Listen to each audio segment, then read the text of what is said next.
Hello, Julie from Coconuts here, and I'm going to show you how to work cables without using a cable needle, or how I do it.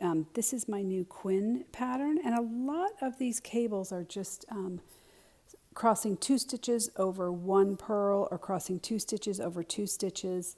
And for that type of cable, I actually don't use a cable needle, and I will show you how I do it. If you have the instruction, like in the honeycomb, to cross 2 stitches over 2, the pattern is going to have you either hold 2 in front or hold 2 in back. And so to do this without using a cable needle, this freaks you out. Cable needles are great.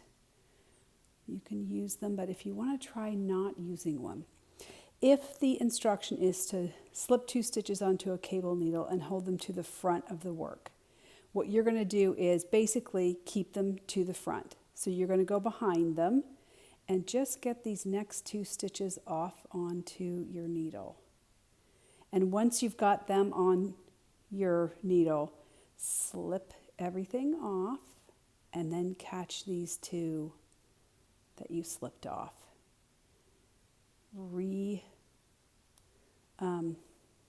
Slide the 2 stitches onto your right or left needle, and now you've already crossed that and you're ready to just knit those 4 stitches. I'll keep doing this. I'll show you again. So now we knit those 4 stitches that have already been crossed. Okay. So now the instruction would be to slip 2 stitches onto a cable needle and hold them to the back of your work. And since we want those to be in the back, we're going to come to the front. So we're essentially holding them in the back. We're going to come to the front and get the next 2 stitches onto the right needle, push off those 2 back stitches, and then immediately go behind and pick them up. And they shouldn't go anywhere because you've just left them off there for just a second. And then slip those 2 stitches back onto your left needle. You've already crossed that cable, and now you just knit those 4 stitches. All right, I'll do this again.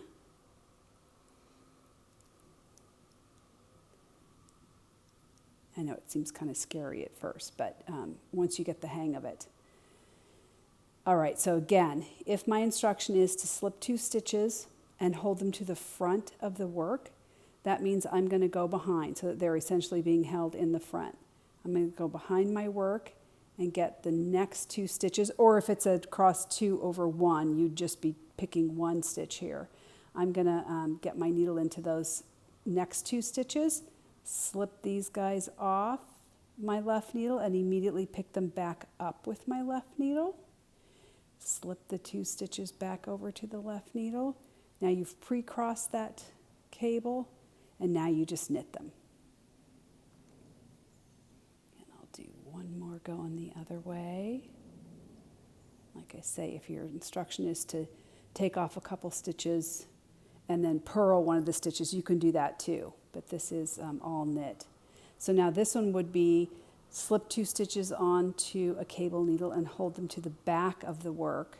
So I'm holding them to the back by coming in front, and I'm going to get the next 2 stitches onto my right needle, slip everybody off, quickly go with my left needle to pick up those stitches I dropped. Now cross these guys and put them back onto your left needle, and now you're ready to just knit those 4 stitches. Okay. Like I say, if that seems scary, that's fine.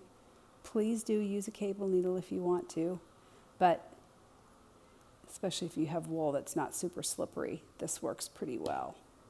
There you go. Cabling without a cable needle. When I get up to crossing 3 stitches over 3, I do use a cable needle, but this works fine if it's only a couple of stitches. Enjoy!